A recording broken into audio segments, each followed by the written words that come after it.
আজকে 14ই জানুয়ারি 2025 পৌষ সংক্রান্তি। আর এর সাথে আর একটা কারণেও এই দিনটা আমার কাছে ইমোশনাল আর স্পেশাল হয়ে উঠেছে। আজকে ভেটারেন্স ডে।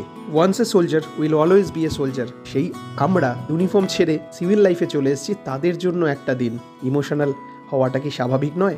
এখনও যখন আলমারি খুলি আর ইউনিফর্মটা দেখি, মনটা ভারাক্রান্ত হয়ে যায়।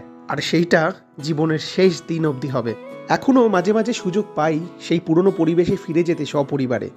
আর আজকে একটু ইমোশনাল হয়ে মনে হলো তোমাদের সাথে সেরকম একটা দিনের কিছু মুহূর্ত শেয়ার করি। অ্যাজ এ সোলজার জীবনে অনেক প্রতিকূল অনুকূল পরিস্থিতি গেছে, আর সেই প্রত্যেক পরিস্থিতিকে ফেস করার শক্তি দিয়েছে এই ইউনিফর্মই আমাকে। আজকে আমি যা তা হয়তো হতেই পারতাম না যদি এই ইউনিফর্মটা আমার গায়ে না উঠতো। তাই প্রতি মুহূর্তে এই ইউনিফর্মকে মন থেকে ধন্যবাদ জানাই। হ্যাঁ, নিজেকে আর সিভিল লাইফে মানিয়ে নিতে পারি না, আর এটা হয়তো আমাদের মতো প্রত্যেক ভেটেরেনের হয়। তার জন্য আমাদের কোনো আক্ষেপ নেই, শুধু একটা প্রশ্ন মনে, সিভিল লাইফটা কেন আমাদের মতো হয় না?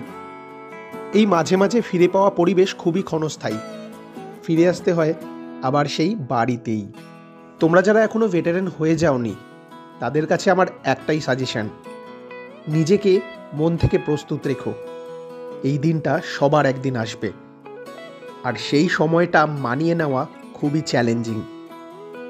জানি না আমার ফিলিংটা তোমাদের মধ্যে কতটা ফিল করাতে পারলাম, কিন্তু যা মনে হলো সেটাই তোমাদের বললাম।